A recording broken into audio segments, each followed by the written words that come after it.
we just press the button? Yeah, you're live. Oh, we're live, okay, good. So be careful. Everybody in the whole world can see you. So the first item is the approval of the agenda and order of business. And I have two in-camera items, personnel matter.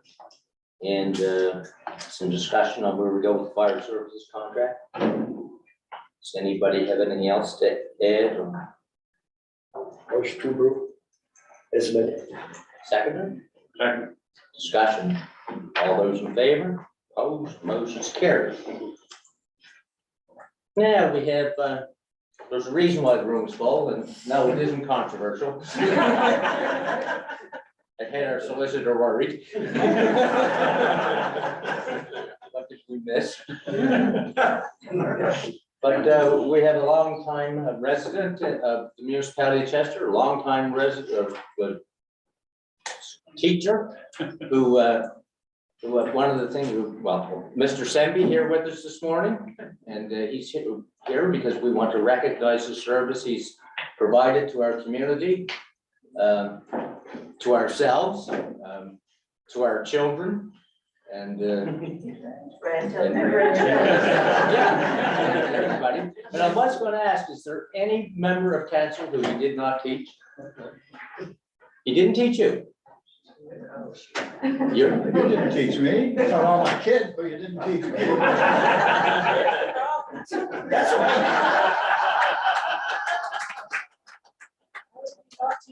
I guess you're a little bit that old. Slightly older though. I wouldn't take that. Anyway, I was just thinking this morning, he arrived in, what, is 1966? Yeah, I was 10 years old. So, anyway, I've known him pretty much all my life, and he most certainly did teach me, or tried. Anyway, I like to think I learned something from him. If nothing else, it was to be a nice person. Because I don't know about the rest of you, but I mean, we all grew up with a lot of teachers, and Mr. Semby never seemed to get upset or anything. He was always very nice. And I still look forward to when I run into him, which I don't often, but on occasion. You know, we're at the grocery store at the same time, have a little chat in the parking lot and that kind of stuff, and it's always a pleasure. And he always looks exactly the same. I don't know how he stays so young, but yeah, they tell me I look like my father now. Anyway, so it's just a pleasure to have you here with us, and it's nice to see so many of the students that some here that I went to school with for sure. A lot of the teachers, it's a little bit like recess at school. Anyway, yeah. So we want to recognize the service you provided the community, and also I didn't quite realize it till last night, but apparently in a couple of days you'll be 88 years old. Right. You don't have to admit that. That's what I was told. So it's almost a celebration of your birthday, and if we didn't make a cake, that doesn't mean we can't sing happy birthday at some point before we leave. We're really good at that, especially Andre. But yeah, so we have a certificate that we want to present to you in recognition of the service and contribution you've made to our community over the years. Well, thank you very much. Yeah, and I think there's a member of the school board here. It's me. I'm the VP at Forest Heights. Oh, yes. Hi, Mr. Semby. I was told that you may want to say a few words, or. I wasn't prepared to say. Oh, it. However, it's like he has totally gotten us out of so many binds. He is always there to sub with a smile on his face. No matter when we call him, as long as he is free, he will be there. The children love him. We love him. So thank you so much. Okay.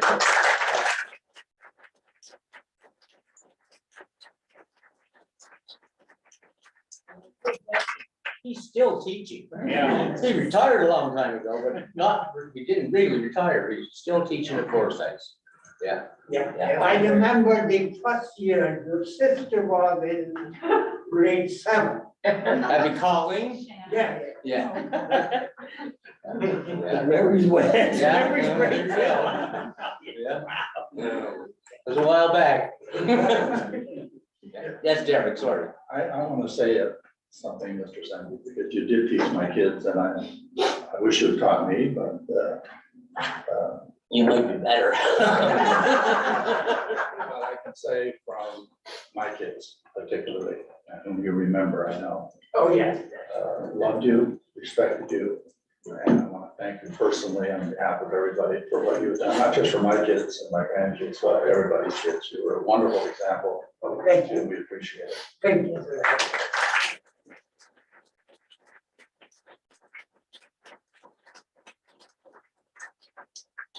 Say a couple of things. I had the good fortune of growing up right next door to Mr. Sandy. So my immediate neighbor, and actually purchased the house across the road, so now he continues to be my immediate neighbor.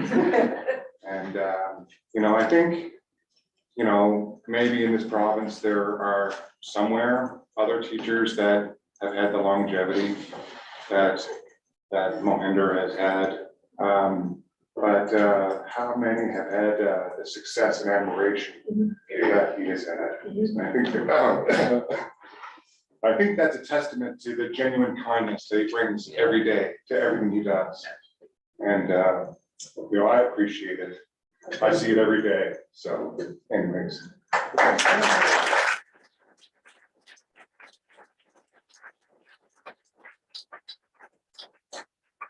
So Andre, you want to come up and help me make the presentation?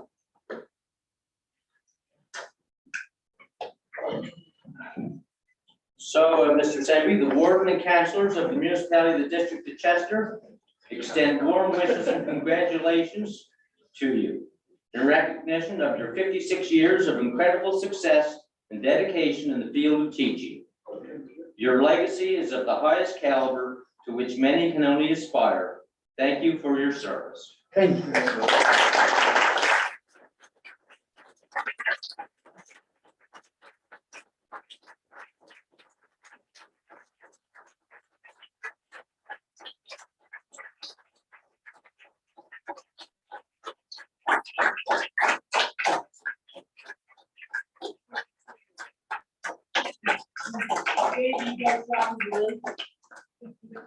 Oh, okay. Oh, thank you.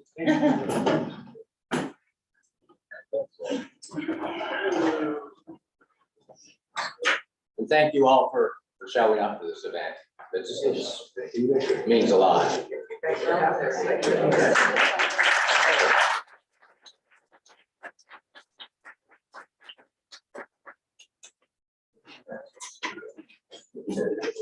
Anybody who has nothing better to do to set right through the rest.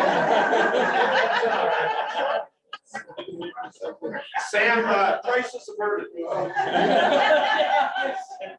was wondering where security was.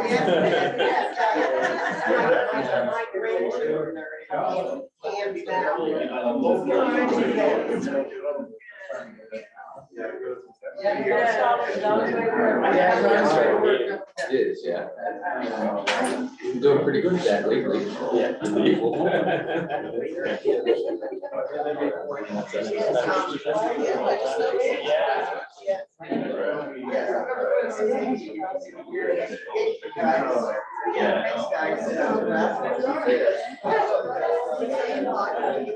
It wasn't, no, it wasn't for fun.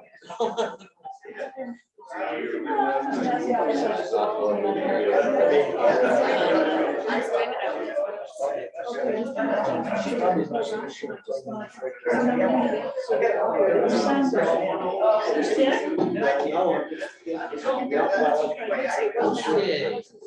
Go. Ready to get going? Okay, so we have the minutes of the previous meeting, December 22nd. Any errors or omissions there, people? Seconder? Second. Discussion? All those in favor? Opposed, motion is carried. Proclamations, I'm not aware of any. Committee reports, doesn't appear to be any. Public presentations, there are none. Happy to do it again. On the first page. 8.1, asset management policy, final notice to adopt the policy. Does anybody got any questions or concerns? Been through it. Somebody wants to move second and final notice. For final Second. discussion. All those in favor? Opposed, motion's carried. Thank you. Good job. Yeah, you got that done. You go home now. Not home. Okay, 9.1, requests for decision, infrastructure and operations, community wells and portable water supply, next steps. Okay.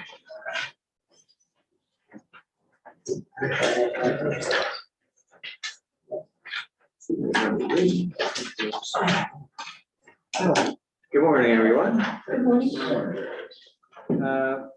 As you all know, there's a number of wells that go dry in municipality each year. And what we've done to date was, of course, the water program. And there's a graphic here of which flags all the wells that have gone dry and so on. It's really well done by our GIS group there. And it also shows by district the number of dry wells and the bottled water distribution program take up per year from 2016 to 2022. And those who took part in the water supply upgrade lending program. Essentially, council's asked staff to look at what other options are out there. So we discussed this with Department of Environment staff, and there's basically registered water supplies, which are community wells, and approved water supplies would be the potable water and so on, with the central systems. For a community well, is basically see who's interested in being part of that program with us. And if there is interest, we would go in there and test their well to meet guidelines. Then we look at what we would need to do to make that work. Maybe they already have an outside tap, maybe one has to put in or so on, just trying to work on that partnership with each one. And, you know, we'd want to have that up, of course, by June before the dry wells kick in as much as possible. So a lot of it will be reaching out to the community groups, see who's willing, get the test done and go from there, bringing information back to council. The other one, a potable water supply. There's an area, Middle River, there's been lots of studies done there. It looks like there's some really good potential for doing something in that area. There's a budget already, about 60,000, we put some test wells in there, trying to see what yield could be done. And then if it's acceptable, then the next steps, do we look at a bulk water station? Do we look at a central system? Is there a cistern program as part of the, you know, the lending program that, you know, deliveries can be made through that? But right now, it's basically have a look to see what is there. And, you know, if approved, then we'd ask a hydrogeologist, what are other places around the municipality that may have high yields? But some studies have looked at, we need about 300 imperial gallons per minute. And just from the well logs in the provincial database, there's a couple 200s and a few 100s all around the Han property. So the potential there looks good. Be a good first start. Well, I'll just speak. Sure. It's I think that doing those test wells is a good idea for long-term strategy in any event. Yeah, I actually prefer but I think we should consult with the community organizations. You got the Legion's fire departments absolutely. that all have wells. Yeah.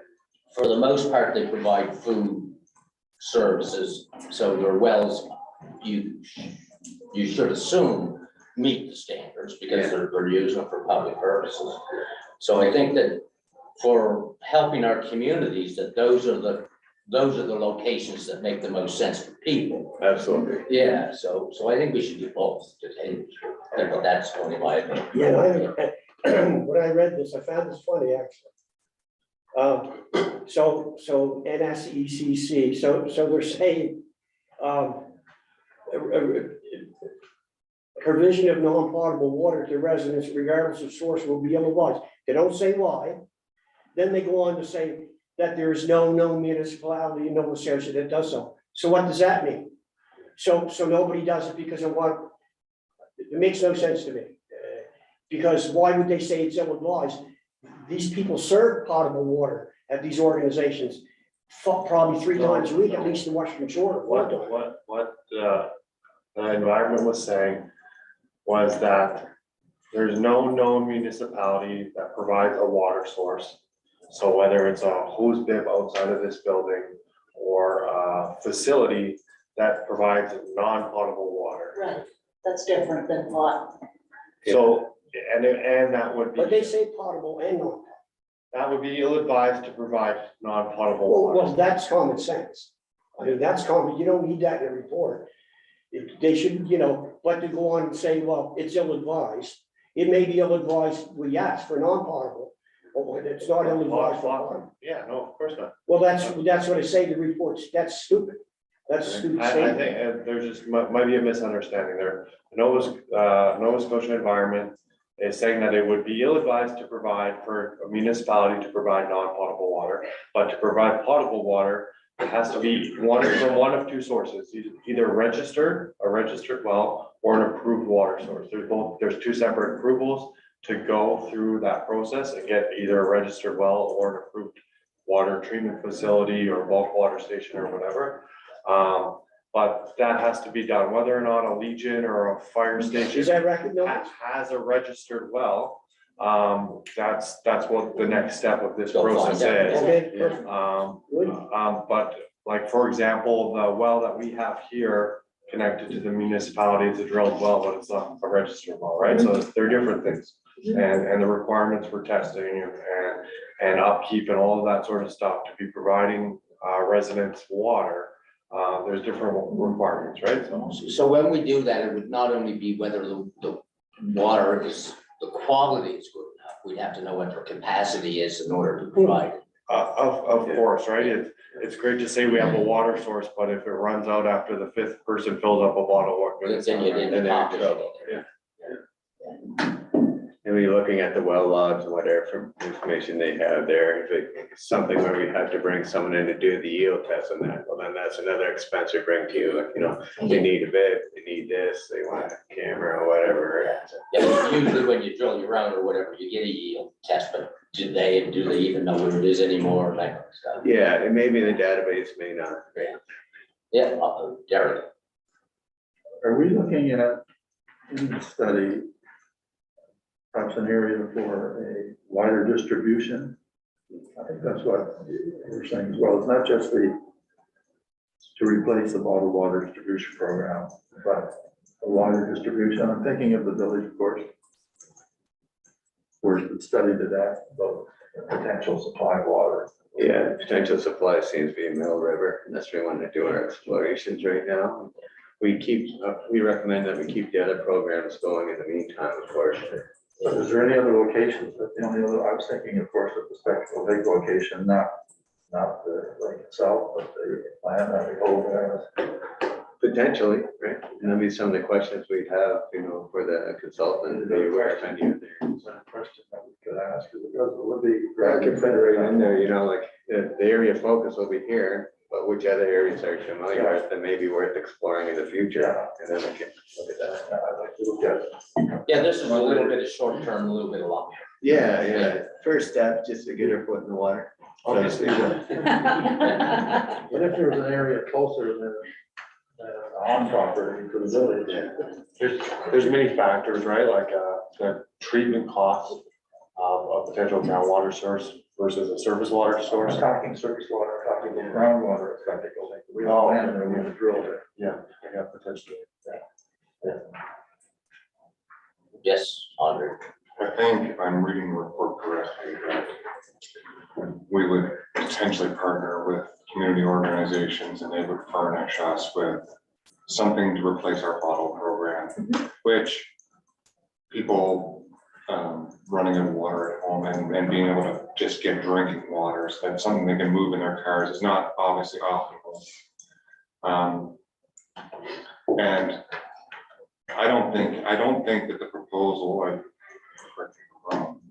is to eventually replace those community sources if we were able to engage with those partners and consolidate them into some sort of facility in Middle River where people could drive there and fill up their bottles. I think that there's two strategies at play here. One is put in place a program with our community program partners, and we should discuss before we're done here what exactly that might look like.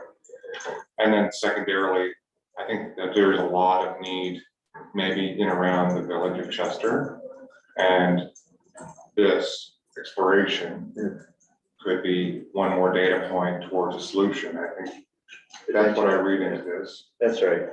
It seems to be the best groundwater source in the area.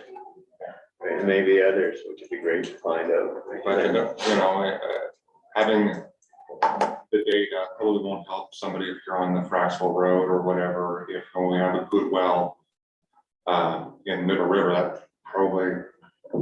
that probably won't help them. But if we have some sort of a partnership with the Forties Community Center or the New Ross Legion or whatever, then that's a Yeah, that'd be great. yeah. So it's two separate things, but they are related. they're tied together. Yeah, just other options, right, than what we have now.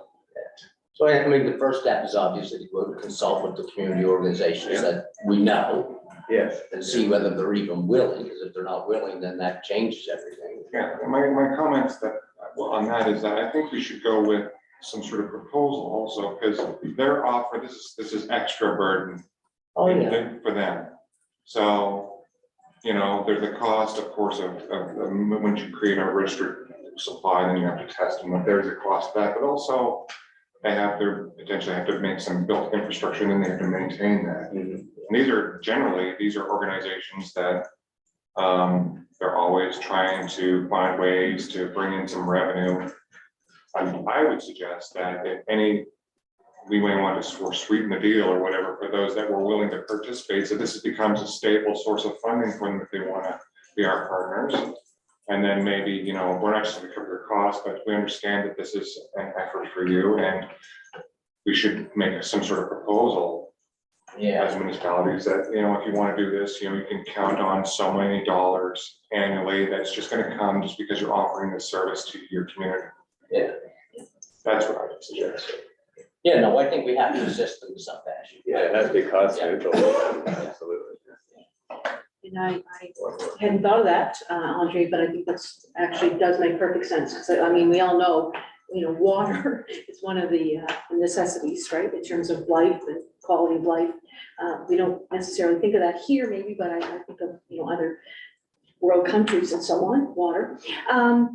But I guess too, added to that, and I don't know how deep we're going on this, another one, how deep we're going on this today around identifying those community facilities or those communities.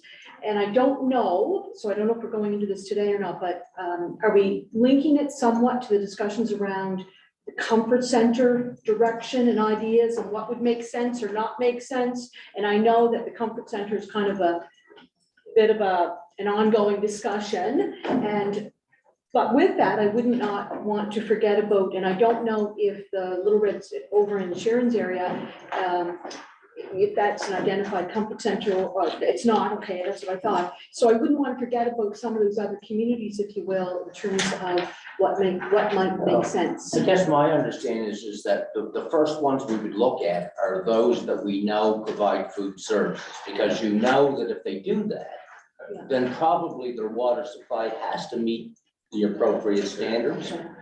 So, and the Little Red Schoolhouse does do that. Perfect. So, you know. Okay.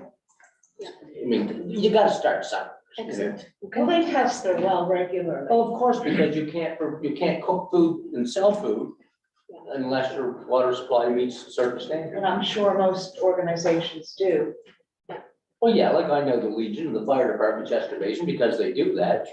I think we could rattle off a list pretty quick. Oh, there's all kinds of them. And the nice thing is that they're very well spread out.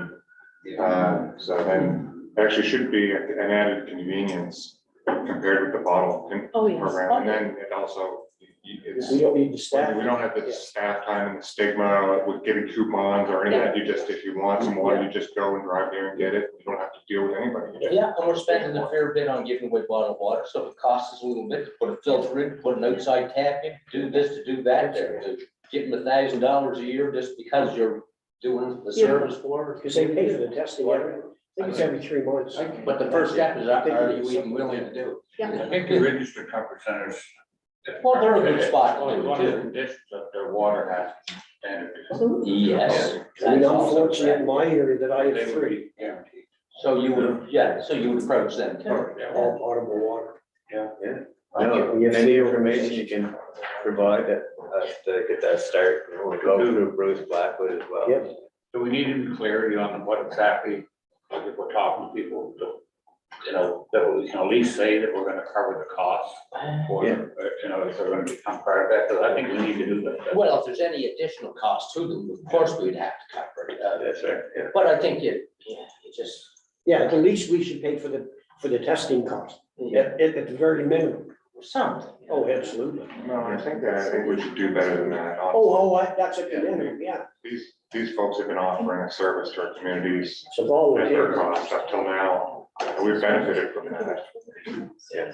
And, finding a way that we can somehow assist in a more meaningful way, I think this is an excellent vehicle to do that. By the time you go out and see them, and you know what they've got, it's a little hard to know precisely what they would be. Bottom line, I think we all agree. Yes. Yeah, Yeah. go and have the discussion, see what you can find, Thank you. and then come back to it. Sorry, I guess I'm just a little slow here today. Yes, it's on camera.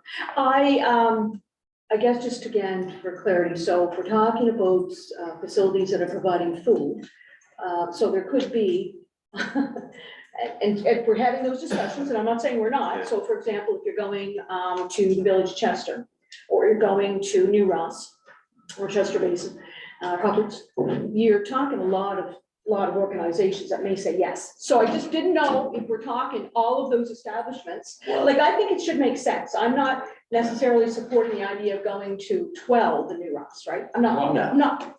But based on your comments, so I just was a little confused. Well, it's there. just, that's where we look first. I mean, if we end up with 12 in one community, then we gotta decide where because we don't need 12. No, One one. per district. Exactly, that's- Well, that would be. a lot. Some districts are really long and sort of like. It may make sense in some to have two. I It just don't depends. want one in Northwest Cove and the people in East River have to drive over. Another one in Lanford, central. Yeah, And mine would be simple as well, because of the 3 organizations. well, we can let staff come back with those. Well, that's right. recommendations. Tell us what you found. That's. And I'll just jump in and say, in the community of New Ross, yes, we extend extensively in 4 directions, but it's fair to Aldersville, to Stephenville, to New Russell, to the 40s. Just putting it out there, right? Yeah. We have a central location. Yeah, So, well, that's right, and right now, if they want bottled water, they got to go to some Absolutely. form of central Absolutely. location to pick it up, so. And I'll be prepared to have those discussions with those other communities in New Ross. So we'll prepare an initial letter Yep. describing this, and then we can get approval through Dan and yourself. See where the interest lies, Yeah, it'll be interesting, looking forward to it. and we want to move forward with the second part? To do the testing? Or, Yeah, well, I mean, the information will be useful to us, Yes. if Yeah. nothing else. Yeah. I Give mean, us I know another it's a option. longer term view, but. No. I'm Makes sense. looking forward to become a conversations that will generate. Well, it could easily. So I think it's right to do the testing as well. You need to put it well there and see what the. It's a start. Be well. I think we have to do that. Yeah, We have to. Yeah, I think it's a good idea to do. Without it, everything is hypothetical, right? That's right. It might be nice just to reach out to the neighbors, just to let them know what you're doing, because it will generate a lot of questions. well, any testing, they'd have to, excuse me. They would have to approach the neighbors Good. and like monitor their wells during the test, because that's good information for them too. Yeah, I don't want Yeah, anyone to yeah, think so- that we're, Yes, because people can jump to the conclusions. that we're putting central water in. Oh, yes. Yeah. Yeah. I don't want that. Yeah. And just to reassure the residents that are nearby that, their well isn't going to be compromised. Exactly, Next yeah. year maybe, but not next week. Well, whatever. Because those discussions did take place over at CAMS, I believe, when we had those public meetings. Yeah. Or CDS or CAMS, the school I gymnasium. just don't want to get ahead of ourselves. We're just doing some testing, so we have data that we don't have Yeah. currently. Yeah. So we Perfect. know Then what it's our all options back to council for approval for next steps. Okay, so, we would need, Well, so for sure, yeah, there's 4 motions there. The first one is direction. that we've just given. Which you've just given. The second motion is required. That's approval to conduct that ideologue. So we would definitely need a motion For that one, motion yeah. to. Yeah. And 3 and 4 are directional as well. In our budget process, we probably set aside a little bit of money for the bottled water program. We didn't this current fiscal year. We just funded it after direction. And the 4-3, we don't really need a direction to continue a program you already have in place. So of course you should put some money in, because who knows when we'll get, conclude this. It may or may not be before. So 3 is directional. The second one is a net, is absolutely. So the motion is to, Option B.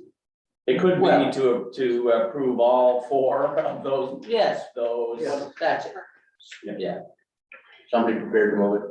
Move on 4. Yes.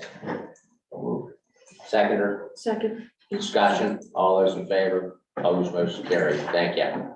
Thank you. Okay. Community development recreation. Quarterly report.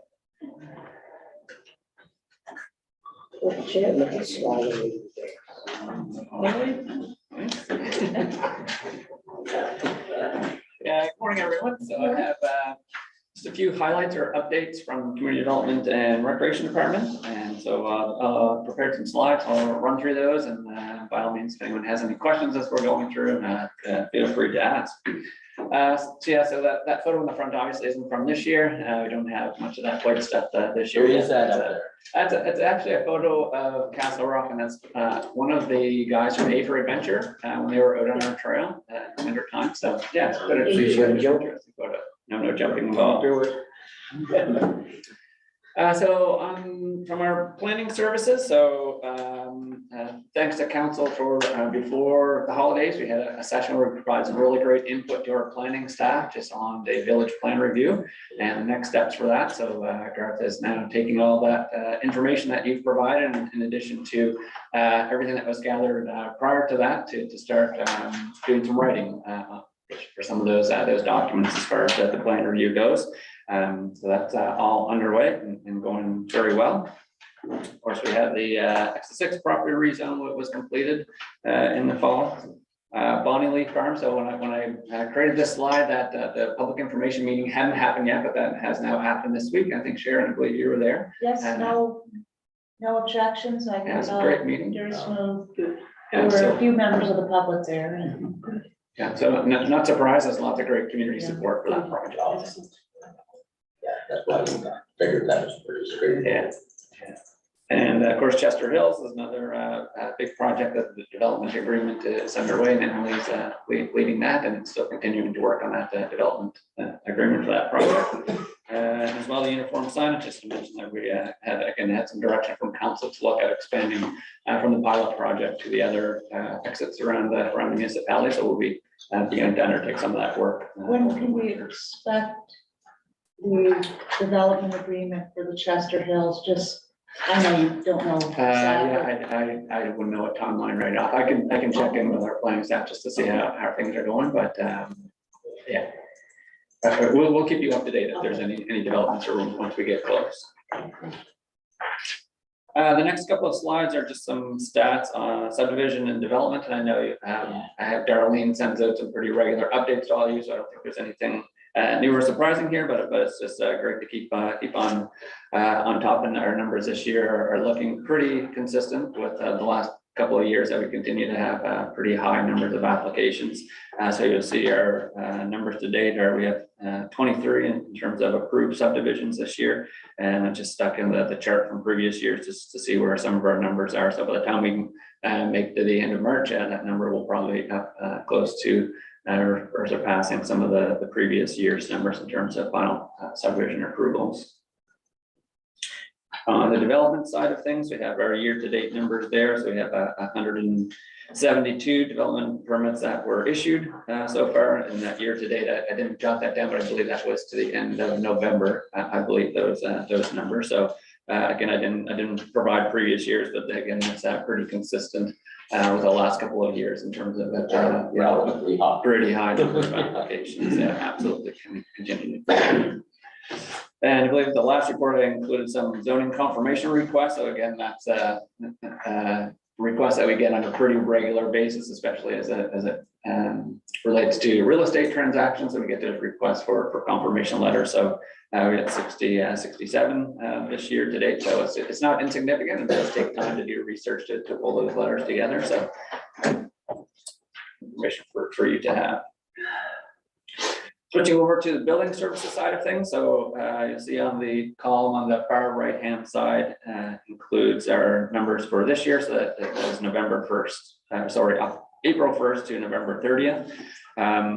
So if you look at the building permits issued, 210 to date, as well as the total inspections, 751. If you do a few quick calculations, again, you can see that those numbers are pretty consistent with the last couple of years in terms of just a pretty high number of permits being issued and total inspections being done. It's also the other number that kind of stood out on that page for me is down in the bottom right-hand corner, the construction value. So up to $51 million, which is, if you look at previous years, that's very significant. And so we keep track of those numbers. Of course, when applications come in, we ask for the estimated construction value, and so we keep track of that. So yeah, so it's really That all interesting. translates into assessment. Absolutely does.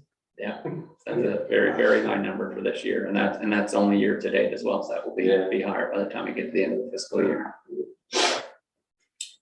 Next slide are a few bylaw enforcement numbers. So we did a few comparisons from last year to this year. So there's lots of bylaw activity, and there's lots of, as you can see, lots of active files out there that require follow-up. So there's lots of work to do on the bylaw enforcement side of things. And of course, we have a few of the larger files that take up some time. So I know there's a few demolitions that came to council for review. So those all take time. So there are lots of work happening on bylaw enforcement. Will they all the result of a complaint, each one? They are, yes.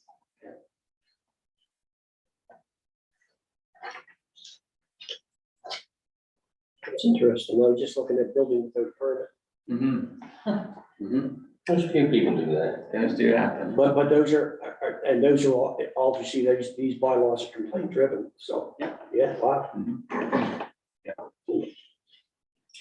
Next slide has our fire inspections, and this report looks a little different than some of the ones in the past. I've actually broken it out a little bit in terms of new inspections, re-inspections, compliance letters that were issued, and liquor license inspections. So just to give you a little bit of a better sense of what's happening in terms of our fire inspections. So in our numbers for fire inspection are up significantly compared to the last couple of years, because we've been in a routine where we've had been doing inspection staff, and we've been doing them, and of course, through shared services, we had also been able to use some shared services staff to assist with that. So our numbers are up significantly compared to the last couple of years on fire inspection. So it's really good. There's lots of work to do on files for inspections that we're actually behind on, and so that's kind of one of the priorities, is getting caught up on those inspections. We're on there's a rotation that we need to have those re-inspections completed, and so trying to catch up and get up to date on those fire inspections. So lots of good work happening on the fire inspection side of things. Next, to see our animal control stats. So again, it's pretty amazing if you go back and look at previous years. there's really consistent numbers in terms of the numbers of, lost dogs or, animals and domestic animals. It's amazing how consistent it is from year to year. So anyway, so It's this the year same is no violence. different. Same dogs. Sometimes it is, sometimes it absolutely is. But yeah, so all the numbers are there, and of course, dogs at large continue to be the largest one that we end up dealing with. Our animal control officer ends up dealing with on a pretty regular basis, so. Question, Yes, major dog incidents, yes. give me an example of what that would consist of. So, so minor dog incidents tend to be between animals, so two dogs, for example, and major tends to be with a dog and a human. So that could be, it doesn't necessarily mean a significant incident, so yeah, the terminology in the categories can be a little bit misleading. So if let's say somebody is walking on the road and a dog comes out after a person, that's between a dog and an animal, or sorry, a dog and a person, then that would be considered a major, whether there's a, significant bite involved, maybe not, but that is the category that we put them in because there's potential for human injury. So that's how those get categorized. And do you know if we had any injuries? We did have at least one over this past year, yes. But nobody was charged. Not to my knowledge, no. In that case. Have we ever charged anybody Do we charge anybody? for a major dog incident? Charlie's question, I don't know if Sam would have been involved in any of those. I don't recall. I don't remember. I don't recall. Recent years anyway. No. We have other enforcement tools instead of charging. Yeah, I think in the past, we've used those, seizing the dog, Yeah. negotiating with the owner. Yeah, you try not to go to court now. yeah, absolutely. But I know there was 5 major dog incidents, no verbal warnings and no fines. Anyway, just curious. Yeah, so every situation is different and absolutely trying to take the best approach for the particular situation, so. Yeah. Okay, we'll move along to Recreation and Park Services. So one of the things to just note in here is we did have an instructor pass away over the past year. Gwen Ham was one of our fitness instructors. And so one of the things that happened was there was an event that was put on with some students and other fitness colleagues of hers that put on kind of a fundraising event in honor of Gwen. And so they ended up raising $2,000 that they gave to the municipality to use in our leadership fund.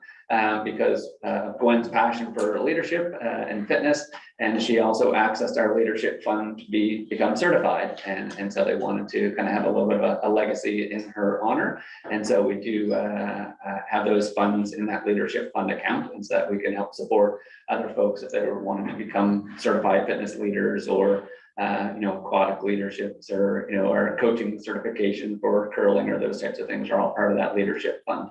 So it's really great to have some additional funds in there that came from the community. So that's really great to have that happen over the past year. And you also see some of the numbers in there from some of the typical metrics that we provide to you. And I did have a couple of notes in there in terms of our community school use.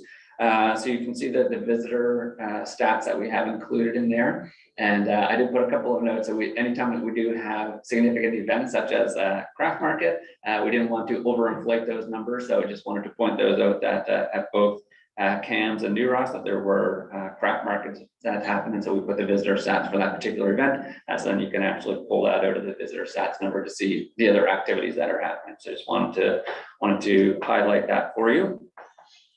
And just since we're talking about recreation and parks, before I forget, we had lots of conversations over the past few months on our grants program. And so I think you were all copied on it, but the information on our capital grants went out this week just because that deadline of January 31st, that's coming up pretty quickly. So we wanted to get that out early. So that's has gone out, and we see what we get for responses and applications at that January 31st deadline. And then the other changes that you made to the grants program will be going out in the coming weeks because our next deadline that we had set was the end of April for our operating grant. So so we'll see those come in as well. Yeah, appreciate you copied them. So it's just a photo page, just a few photos from our community use of schools. So that was all of you out at Flora Sites. I didn't have any other photos of activities happening out there. Could have filled that page with pickleball photos because there's a ton of pickleball happening at every one of our facilities. And we continue to get demand for more gym time for pickleball. So we have got a basketball program at CDS in the bottom right corner, and then of course a photo of the craft market in New Ross. And it just goes to show how busy and active our community schools are. So it continues to be a really important part of the service that we offer through the departments at our community schools. You know, Chad, pickleball, they have a pro tour. Absolutely. They do. They're sponsored athletes now. Yeah, I know, it's it's crazy. pretty significant. Yeah. Yeah, and then I had on there our quarterly program offerings, of course, so our winter brochure is now going out to early January, and registrations are going very well for our winter programs.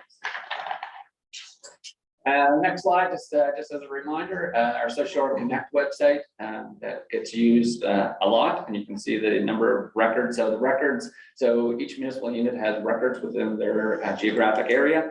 So there's a total of 87,000 hits on records within the municipality of Chester. So that continues to be very significant. And just a quick top 15. That is a top 15 hits from that website. So people do continue when they're looking for information to visit Social Connect to get information about local services. So it's a really worthwhile effort to continue to support that website.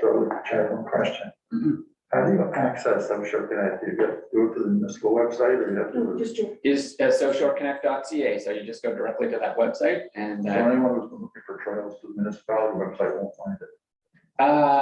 so that's a good question. I believe there's a link on our website through to Social Connect, but if you go on our website, you're going to get our trails, but this would be an expanded version. So if you go to Social Connect, there's a search for trails where you get all the municipality of Chester trails, plus you'll get all the other trails in the region as well. So you get much more information about trails on Social Connect than you would just on our website. Well, ours already gets it, right? Ours are specific to our own trails. Yeah. I had an inquiry from someone trying to find trails that they couldn't find on our website. So I just wondered Okay. if they're probably looking at the wrong website. Yeah, so there is information on our website about our trails. I'm not sure if they ever I had. had to review that with you because we have Sure. trouble finding it. So. Yeah, absolutely. Yeah, we can talk about that. And you know, I'm not good at this stuff. You know, and I didn't have the deputy warden there to help me through it. Sure. Yeah, we can talk through that. Absolutely. So speaking of trails, next slide, the Runrunners Trail. So we're a little late this year getting to do our maintenance, just because of some challenges with our equipment contract, but it was great once we were able to get staff out on the trail. And this is just a photo of some grading that happened. And so what we've been doing this year is there was actually also a shortage of crusher dust available to us. So what our contractor was doing is using that piece of equipment, pulling the material from the sides grading the trail, filling the potholes in, and then using a roller then to roll it afterwards.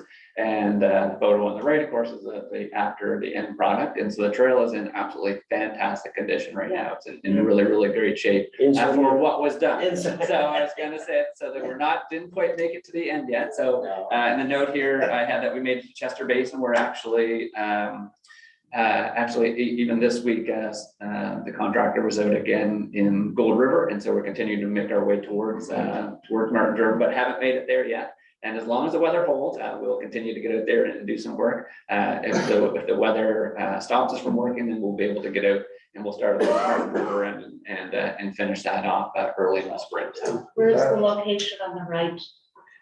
the right, that is by Goat Lake. Yeah, that's the picnic pull-off area by Goat Lake. So just grading and rolling, is there any vegetation control? So typically before we do the grading and rolling, the vegetation control, the brush cutting gets done first. So that it's obviously easier to get your equipment through there with the brushes. Brush them down as well. Yeah. Good. We look after it better than they do the highways.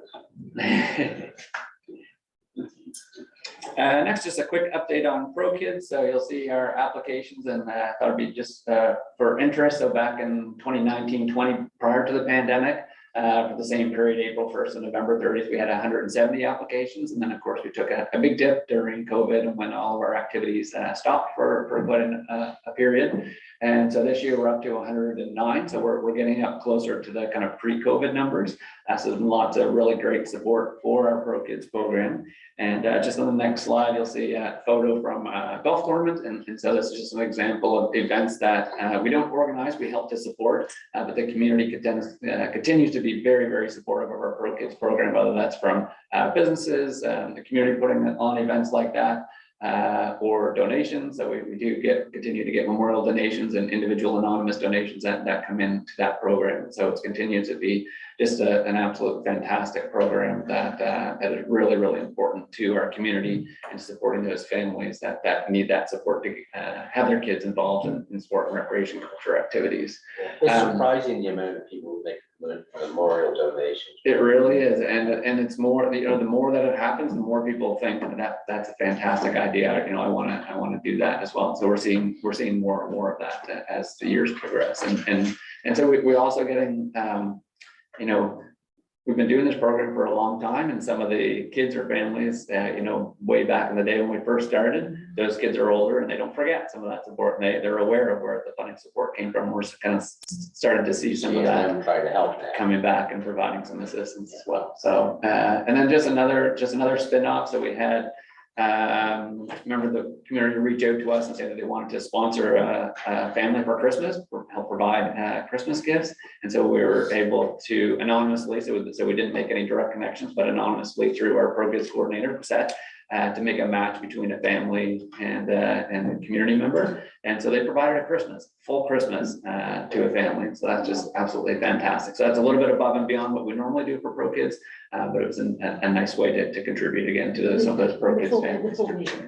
Full meal as well. By local business. Yep, absolutely. So it grew, it did grow. And so we had it started with the family, and then, business found out, and the business wanted to contribute the dinner. So, so it was pretty fantastic how that grows, especially during the holiday season. Lastly, just to end off the updates, our plan for the open spaces. So we have had a lot of work done over the past year on our 3 properties in terms of trail construction. So the first one is Gold River. So we had the trail construction was completed, the parking lot is now done, and we actually did a guided hike this fall. And so that's a photo of the folks that were able to get out and enjoy that trail with our staff.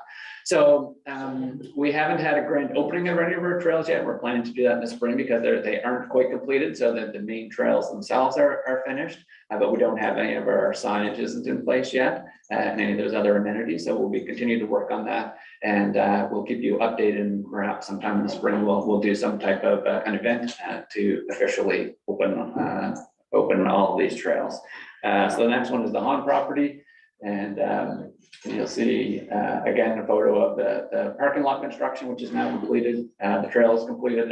I just put a photo in there of the boardwalk. We had a little short section that went through a wet area. And so we just have a small boardwalk section in there. And then again, we were able to get a group of members of the public in for a guided hike this fall as well. So nothing but extremely positive comments from the public, which is really great. And of course, once we take folks in on a guided hike, they are no doubt returning to go on some private hikes, which is not a big deal.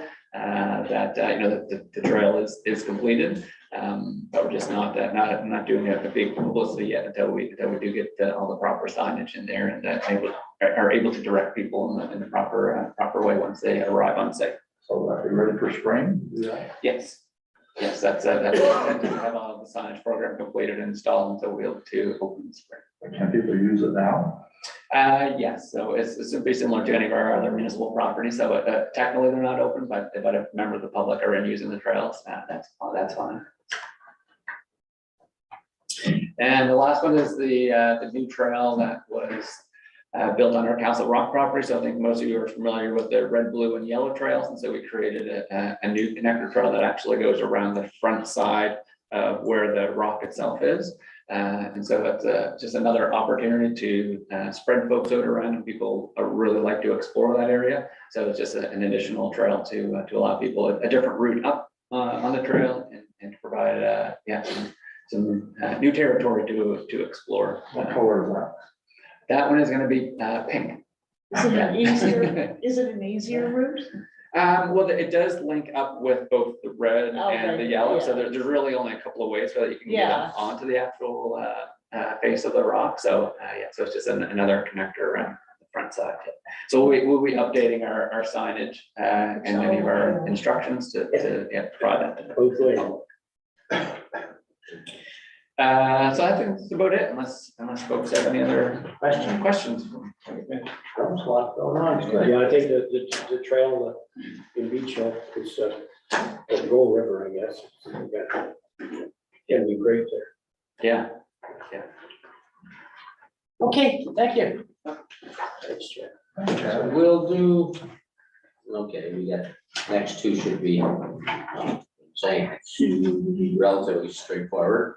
So, request for decision financial.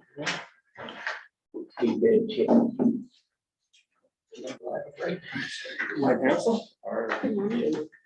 So this morning I have a request for decision for you to approve the reduction of taxes under policy P23 to reflect the revised opinion of assessed value for the 21-22, for the 22-23 fiscal year. This property was brought to you previously in the 21-22 year to reflect a reduction in value there. And it was approved, and unfortunately PBSC failed to update their records in the tax roll. So when the tax bills went out and were paid this year, it was based on the previous higher assessed value. So the owner, of course, noticed it and has requested that we provide them a reduction in taxes to reflect the revised value opinion of value. And also we have confirmed with PBSC that they have updated the value appropriately for this coming year. So this is a property at 395 Wargles Point Road in Chester Basin. And the revised opinion of value is $419,300 versus the value that they were taxed at was $752,200.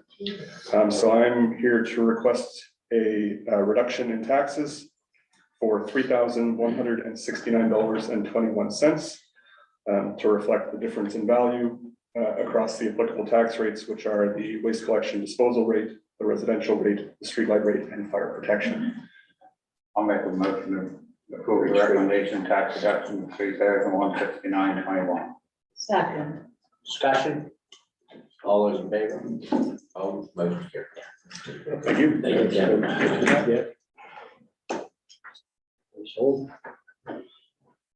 Sylvia.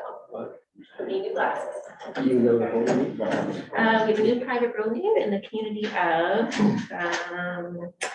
Beach Hill. The name is Stamping Mill Lane. It's unique to Chester, Nova Scotia, and we have no objections from Public Works or the fire department.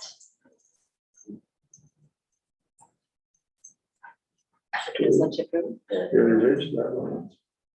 Pardon me? Sperry Ridge. No, I'm looking at the Stamping, wrong- I'm looking at the wrong one. did I print out the wrong one? Yeah. I did, Yeah, you sorry. did. Yeah, Sperry Ridge is the one you had on the agenda. And I thought it was this one. Okay, so Sperry Ridge. Yeah, I don't know. Okay, so I wasn't confused. No, I got the wrong one. I'll move that we approve the first name Sperry Ridge. Seconded by Adela. All those in favor? Opposed? Motion's carried. Was there another one? I guess it didn't make it on. I had two, but that's, That came in later. So that was okay, good. we got one. Next week. This will be next time. Okay, we're gonna take a